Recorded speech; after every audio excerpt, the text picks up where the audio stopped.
Welcome to Go For Side Effects. I'm your host, Kevin Simon. You all know my co-host, John. How you doing? I'm doing better. I'm not doing bad. Recovering from that thing called a pneumonia, but go ahead. Well, yeah.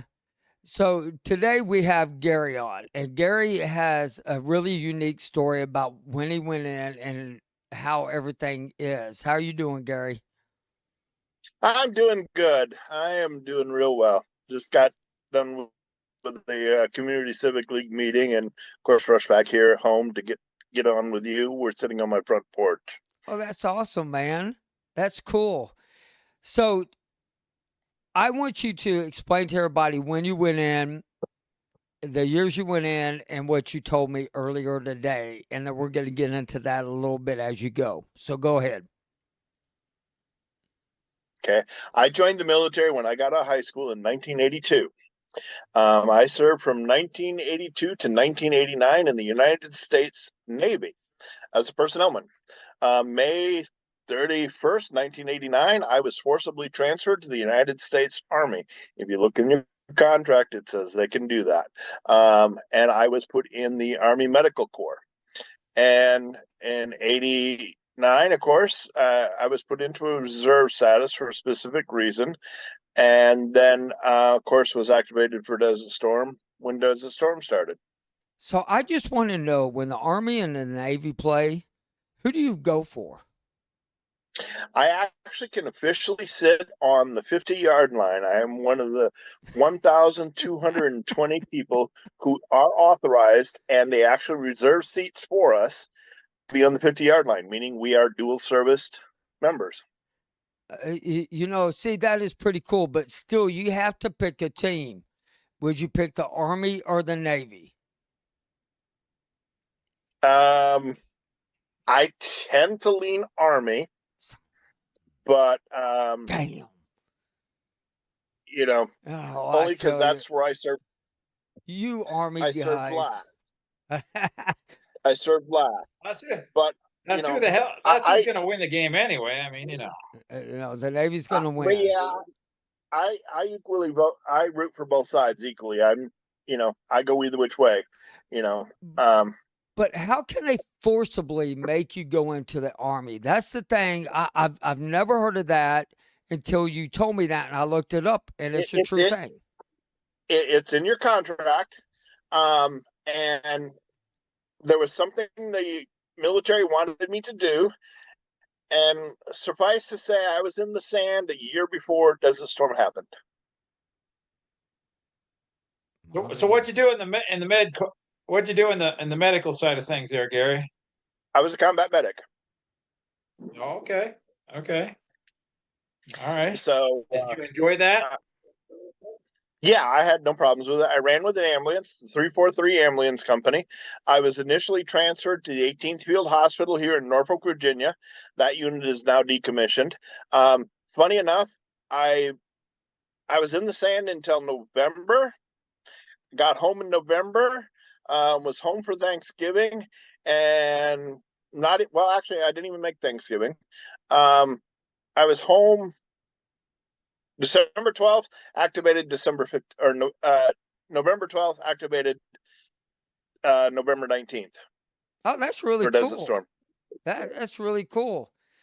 The reason I'm wearing my mask because John's been sick and I didn't want to get sick, but I'll take it off. I'll take that chance. Oh, I took my Are you both in the same room? No, Are you both in the same room? No, he's in Iowa. I'm in Texas. We're not even in the same state. Iowa, that's a dirty joke. I'm from Minnesota. I give John a hard time. It's just one of the things I do. I just have to. Now, John, you were in what service? Army. I was in the Army. Okay. I was in the I was in the Army, the engineers, no regrets. I loved it the vast majority of the time. I mean, like the saying goes, there's assholes everywhere. And, I had my share of assholes that I dealt with, but, you can't pick and choose your command. Oh, for a second, I thought you called me one. There's assholes everywhere, and there's assholes everywhere, and that's why they have Army Corps of Engineers, to realign the assholes. Well, that was well put. That was really well put. But the Navy, that's what they have boatswain mates for.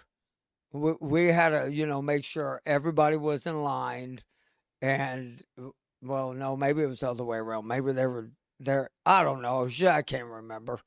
No, but in all seriousness, yeah, you weren't exactly.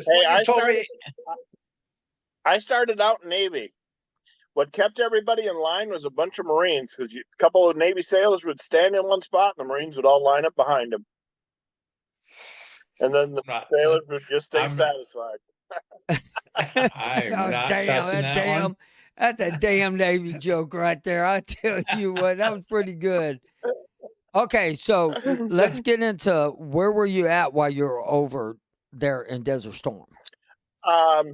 We based out of Log Base Echo, but 4 wheels will travel. So pretty much our unit, we were 80 strong, which was 40 ambulances, two people per ambulance.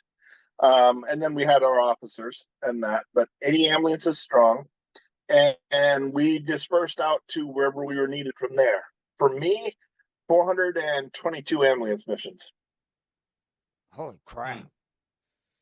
And so would y'all only pick up the Army guys? No, we picked up everything. I speak Arabic. So I got a lot of weird assignment stuff. Oh, that's really cool. So when the how did you manage to speak up? I got to interrupt, Gary. How was it that you picked up Arabic? Was that a chosen language, or did you go to school for that, or how did that come about?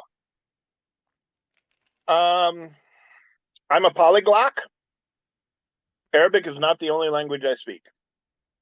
Oh, that's pretty cool. So you speak several languages. Correct. Oh, that's awesome. And that is falls under classified operations.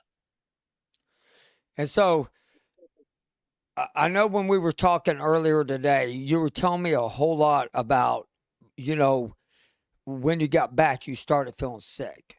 You started. Yeah. How soon was that?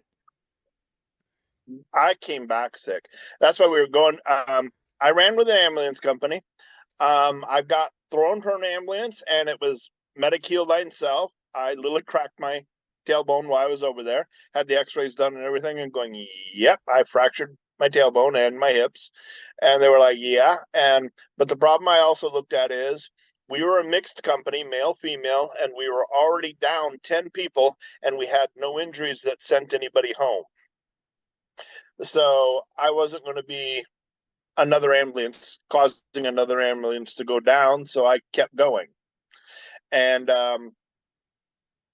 basically, Desert Storm where night was day and day was night because of the oil and everything else. I did not smoke, but I was exposed to a lot. Like I said, I got sent a lot of places where others may not have.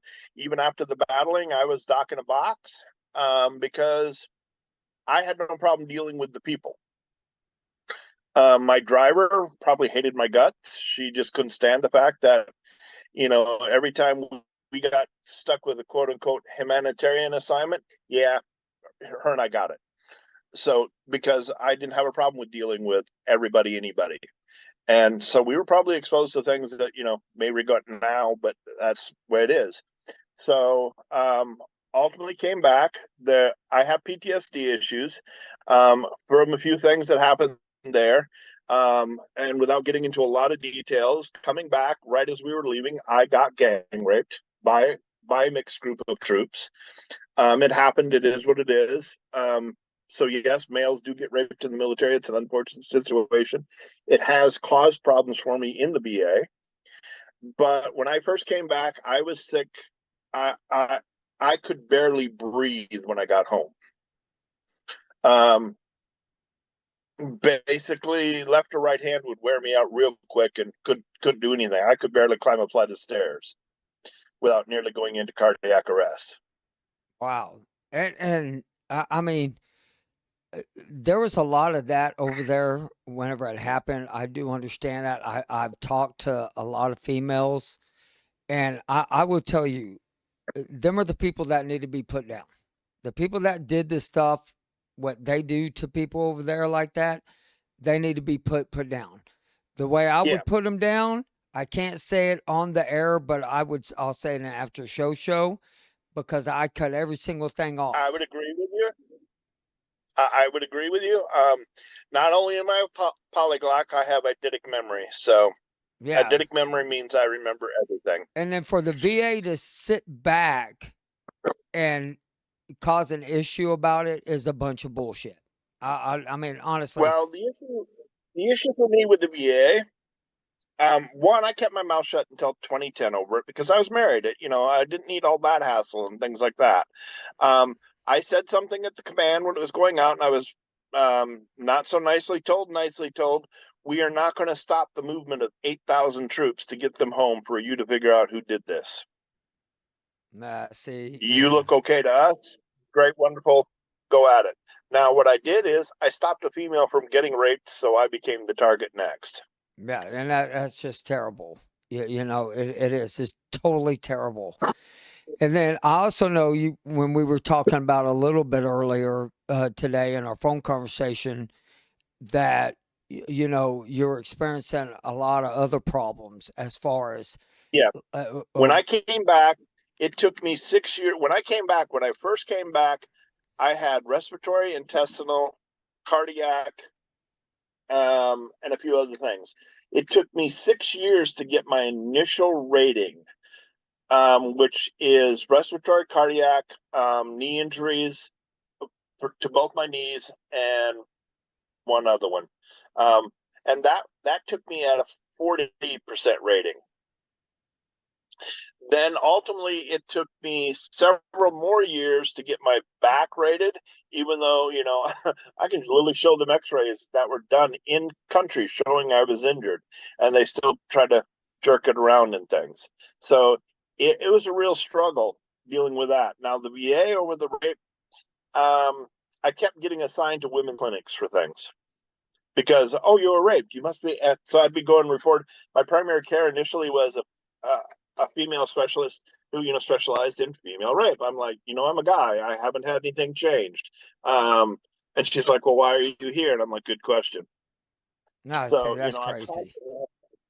I constantly had to deal with that. Ultimately, when I dealt with my PTSD, I had a real great psychologist person named Patricia Diuz, dealt with me and ultimately helped me get my rating in that. But then she left the system and right back to the same thing. Oh, you're a guy. What do you mean you got raped? You know, the VA doesn't quite understand guys get raped. Military really doesn't understand it. So it happens. Here even now, my primary retired during COVID. I've got a new assigned primary care. And what's the first thing they assigned me to? A women's health clinic. No, see, that's So, crazy. now I've got a, That yeah, to me, see, and that's the oh my gosh, and I mean, but that's just not only that. It's the other stuff you're dealing with also because when we were talking earlier, it's like, yeah. and that's why tonight when I named the program, it was about the veterans and the outsourcing of medical treatment. It takes when you were telling me Community care. it Right. took you months and years in order to get in to certain people.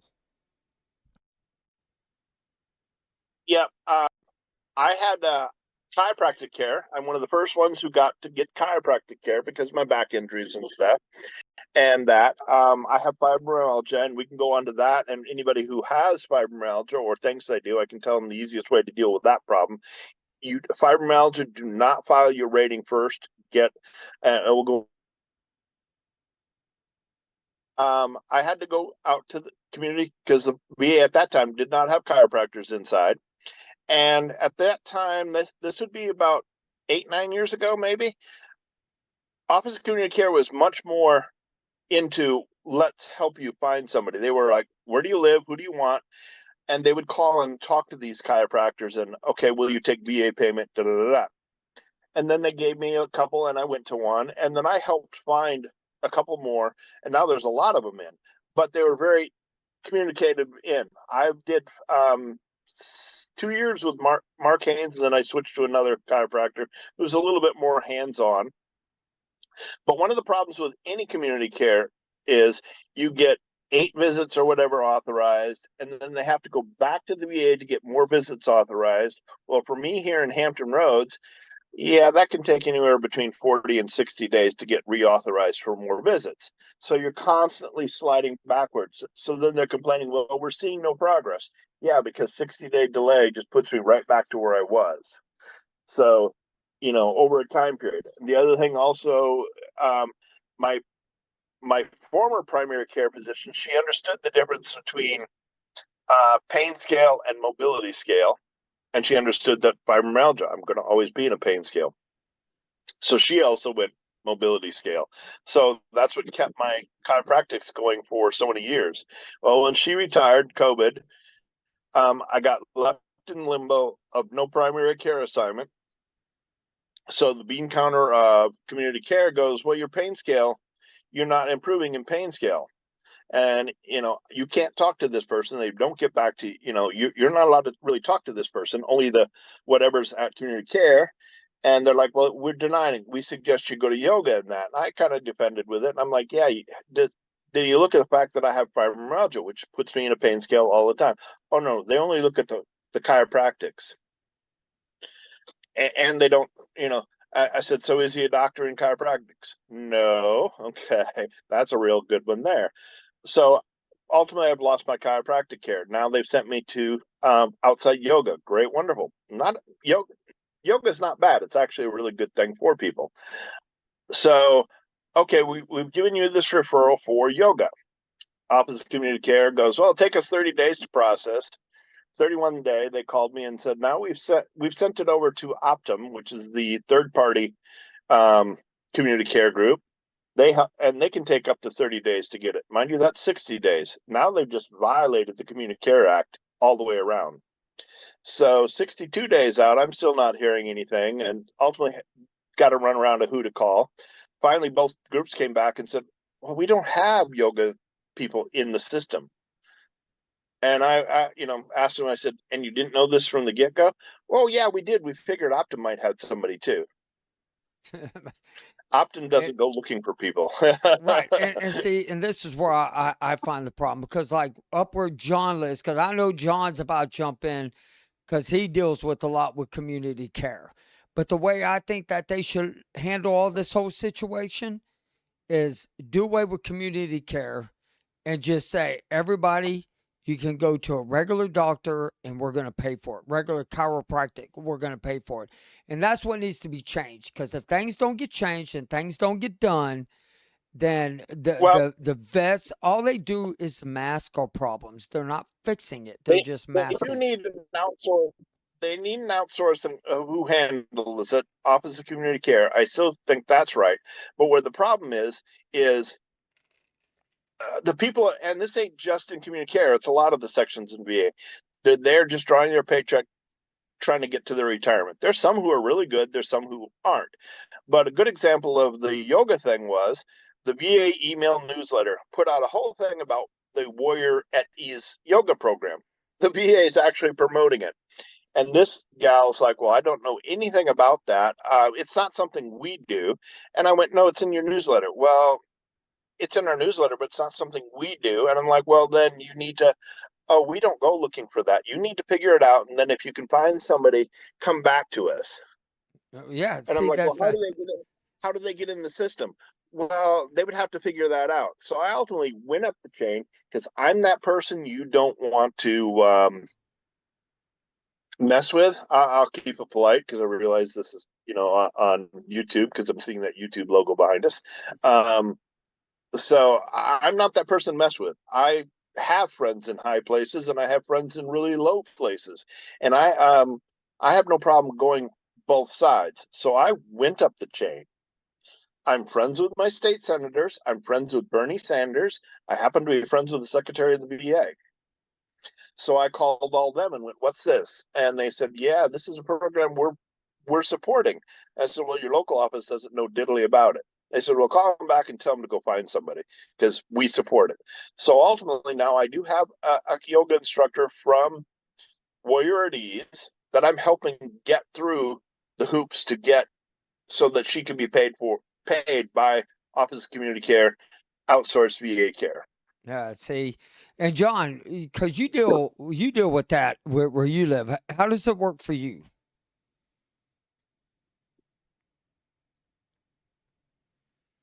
Yeah, sorry if I apologize. I'm Done so having tongue some tied in the difficulty wrong on my yourself. end with the Wi-Fi connection. So if I'm breaking up,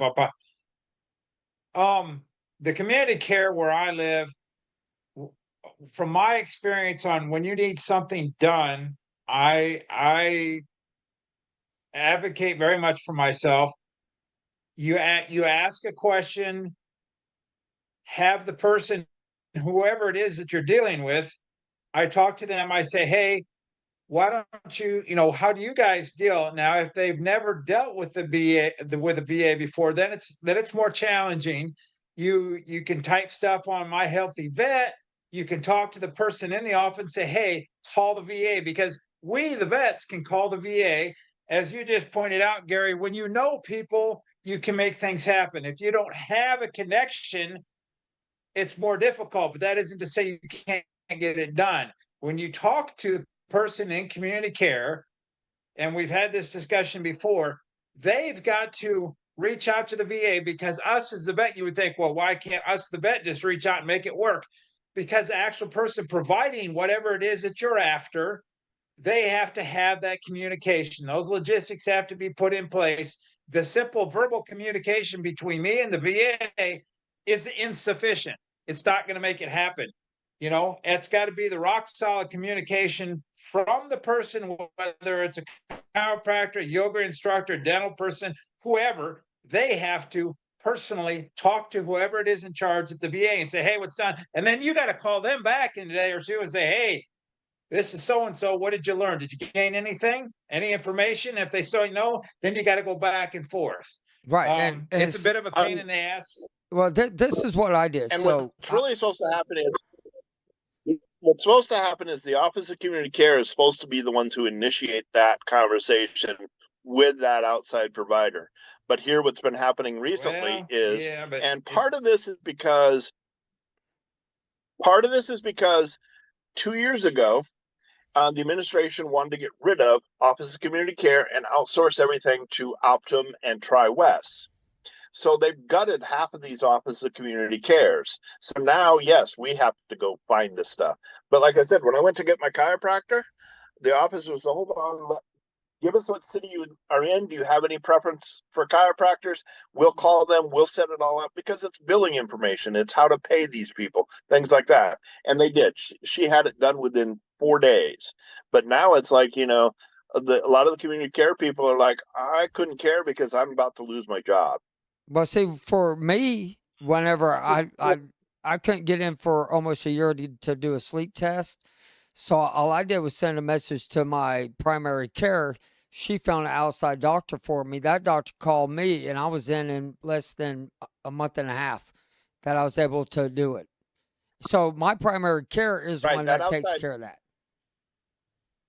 right. But she actually probably went through the Office of Community Care, and that outside sleep person is already in the system. A Right. lot of these people, if they're in the system, is because, example, for me out here, we have Centera Health System and stuff like that. If they're in these big health systems, it's easy because I can go. When I had cancer, so I've had breast surgery. I went to Hampton Proton Therapy.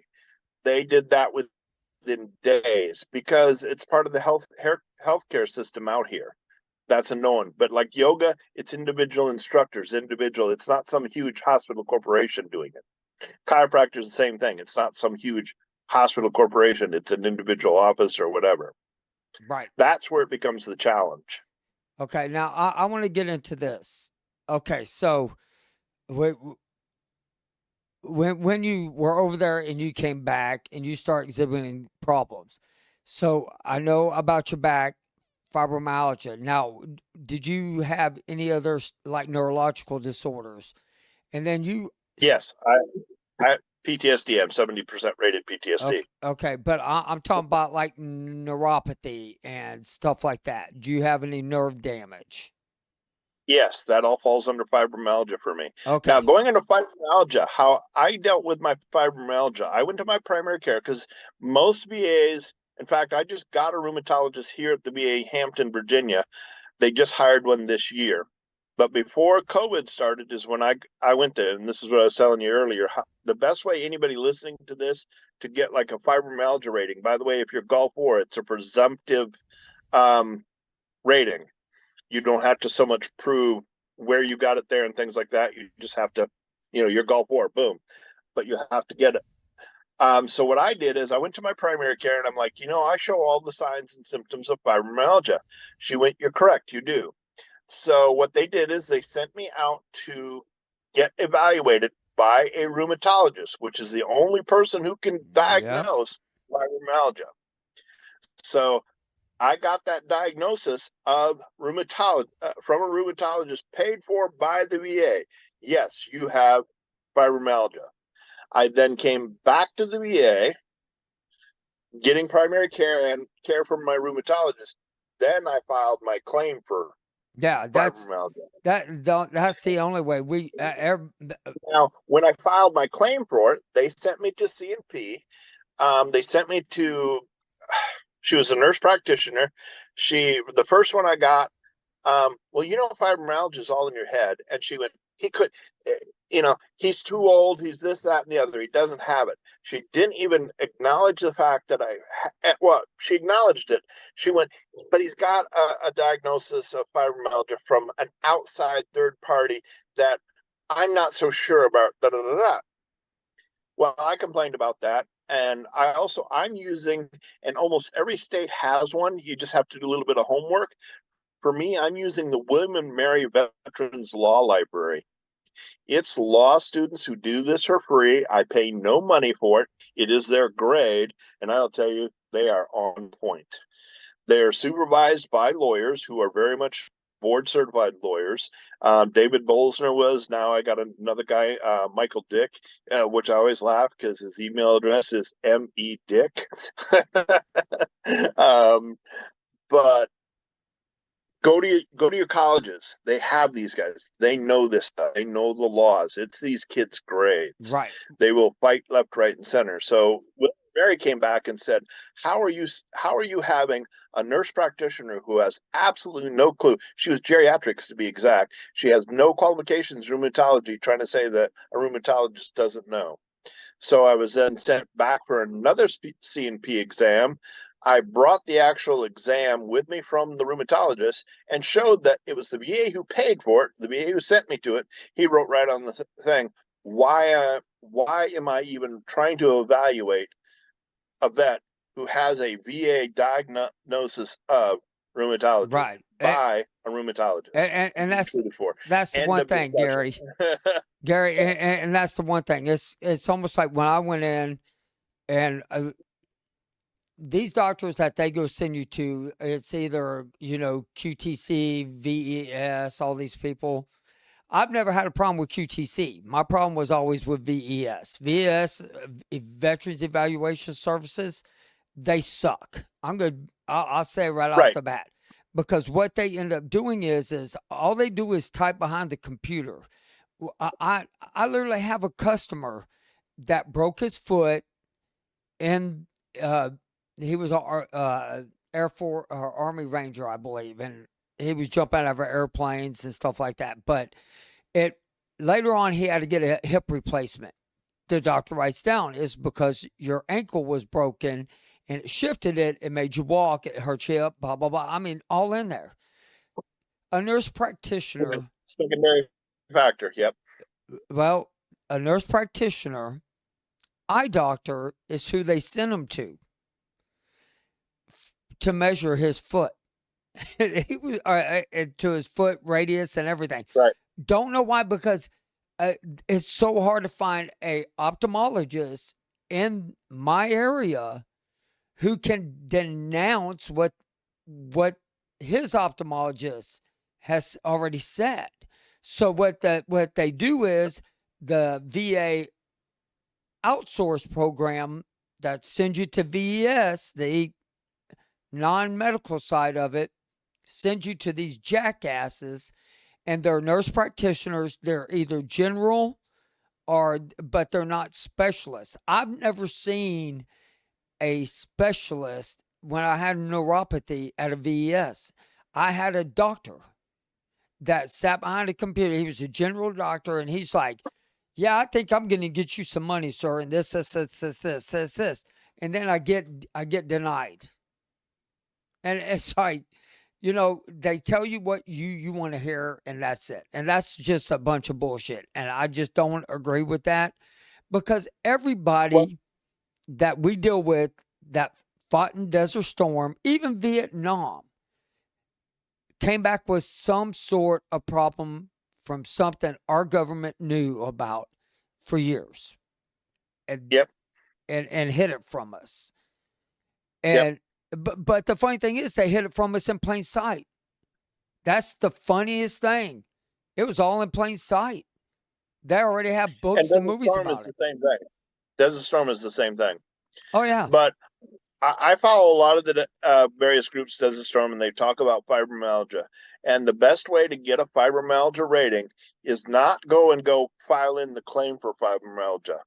It is literally go get the VA to send you to a rheumatologist. Yeah, it's the only way. And then they diagnose you, yes or no. But once they diagnose you, then there's that rating evaluation can't argue a board certified rheumatologist. There's no grounds unless that rating evaluation's C&P exam happens to be also rheumatologist, which the C&P exams, and my ex-wife happens to be a British sister, which is equivalent to a nurse practitioner above in the United States. So she did it for a little while. Some of these nurse practitioners are really good at their job as a nurse practitioner, but they're doing these C&P exams as secondary income because they're not getting paid enough, and they're getting low paid anyway to do these things. And if you actually read the instructions they get, their instructions are pretty much find a reason to say no. Oh, of course. But let me tell you, the people who read what they send you have no medical field anything. None whatsoever. None. They're average Joes that just have a job and want to read, and they get turned down. The first level evaluator is usually somebody who out of high school at max has an associate's degree in something. Yeah, maybe. Apparently, some of them don't, because they just went right out of high school and had my IQ as a high school graduate and couldn't figure out a that's what damn thing that they they're out of high school at max, maybe have an associate's degree, and all they're doing is checking blocks. Right. And that's what's sad. And like I know for like me and John, we fought it for 20 years. And I mean, I'm glad you brought up about that law school and college and all that they're still going to school. That's a damn good idea. I mean, well, no, every state has one of these. Nobody, I cannot say go do this on your own. No, you can't. I cannot say I happen to be a member of a Legion. I think the 2 VSOs at my Legion are pretty good, but they only work, certain days of the week, and they have lives. The advantage of the law students is, one, it's their grades. Now, when their term is done, it's passed off. But if that student has a family emergency or whatever, or has to leave, it's handed over to another law student who has a lawyer who's above it. And, they know the law. These VSOs, yes, they know the regulations, but they're not lawyers. No, right. They're not the people who, good example, my VA rating ultimately ended up in front of an arbitrarial judge. At the time, my VA lawyer for William and Mary was David Bosner. You can actually take and Google him. He did a case where he was up in front of a judge, and the judge asked the VA's lawyer, "So how long could you deny this?" And the VA lawyer looked right at the judge, totally straight faced and everything, and said, "Idealistically, 100 years. And that's our goal because we know they'll die by then." Oh yeah, no, I believe it. I mean, shit, they did it to Vietnam. They'll do it to any of us. The judge just looked at him and went, "Are you kidding me?" And they said, "No, we have all the time and resources to wait. The veteran doesn't." Right. That's right. That's So, true. yeah, you as you're getting this, law libraries are great if you can get it for free. If not, get some of these legal, get law, get a lawyer, basically.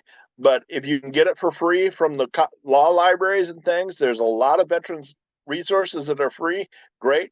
DAVs. Originally, my first rating came through Virginia's DAV.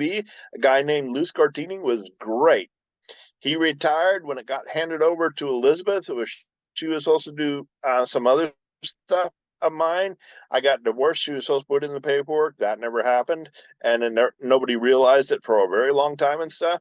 She wasn't great. She basically, put it in her file and never got to it. Forgot about it.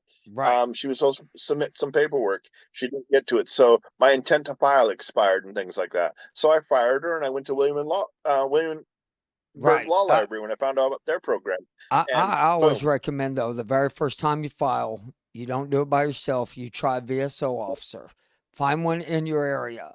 Uh, That's the I first would time you do it, Yep, I don't say a VSO officer. I I say do. find a law school, find a lawyer, Yeah, but see, find but outside, see that's different though, because you got rural areas like where we're at. We don't have law schools Yeah. here, and so right. Yeah. But That's not so easy in our neck of the yeah, woods. That's easier it said than done isn't. in our area. It's easy in cities, but the thing about it is Yeah. I have, example, Not so William much and out Mary, here. huh? William and Mary does all of Virginia. Right. I mean, Uh, and they you're in may. Texas. You're in Texas, right? I am in Texas. You have one at A&M that does the lower half of Texas, and there's a college on the top side of Texas that does the upper half, and they communicate with each other. Iowa, John, I just looked up yours. Yours is in Des Moines. Okay. And I mean, Yeah. I recommend that be your second choice. The only reason I say that is now that they passed the PACT Act, now that they passed this other stuff is going through a whole lot easier.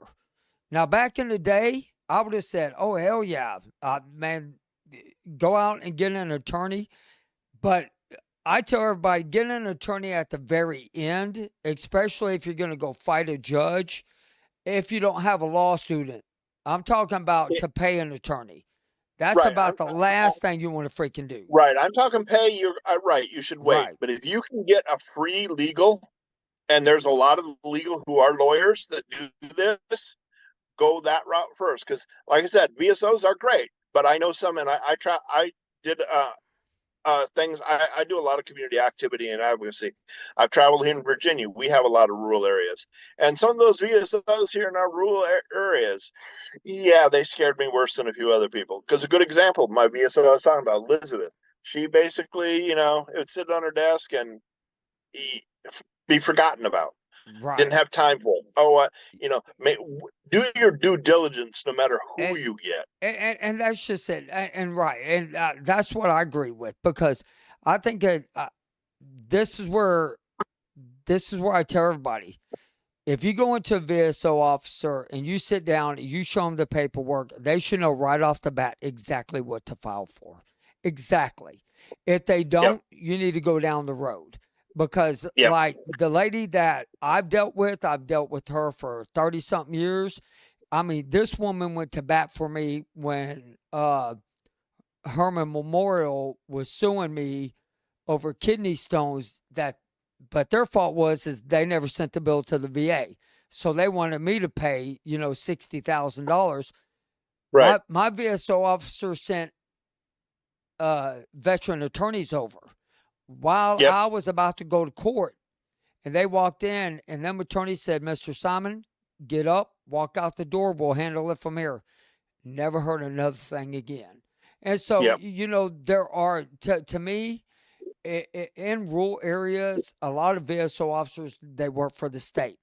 They want to get that Yes. state. They want to bring money into that state. But you do have some that are overloaded. And right now, I think a lot of people are freaking overloaded. Would you agree with that, John? Yes. I mean, Yeah, no, I think the VSO's officers are, depending on where your location is at. I mean, and to your point, Gary, yes, VSO's officers, clearly we've had this conversation many times. Clearly, they're not all equal. Some can do, great things. Others, are in it just to collect a paycheck. Unfortunately, that's our world. And if you find a VSO officer and they're not doing what it is that you need to done, if you're satisfied with just sitting there and waiting for them to do something and you don't want to follow up that's on you. Really, if the VSO isn't doing their job, well, then what are you going to do? You're going to go to somebody else. Find somebody who wants to do their damn job.